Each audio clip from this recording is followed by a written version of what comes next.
Hi everyone, this is Shannon Shy. Welcome to another installment of Q&A with Shannon about OCD recovery.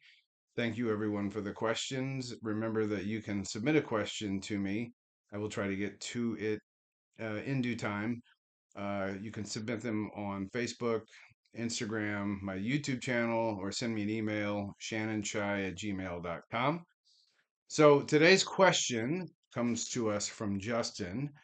I'm wondering if it would be beneficial for others to hear about your final checkpoint. That is always one of the most powerful for me to keep moving forward, at time beyond what I thought was my fear threshold.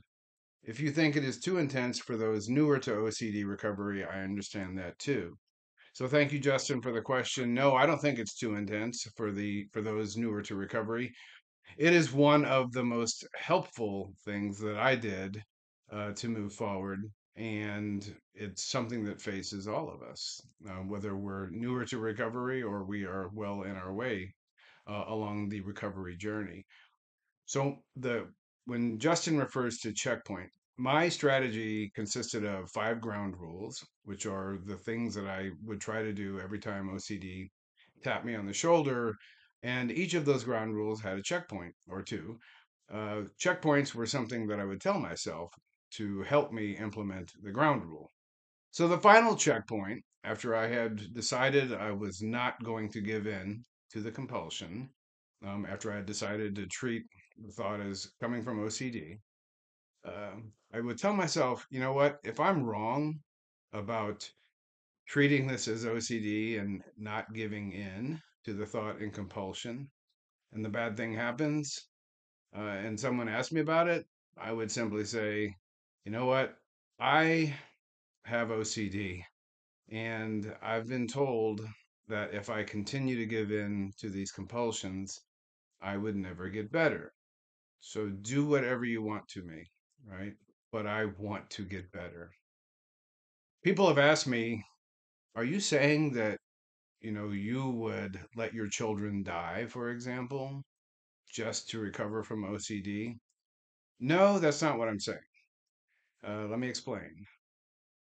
What I'm saying is OCD is going to give us that ultimatum all the time, right? It's going to say, you're making a mistake.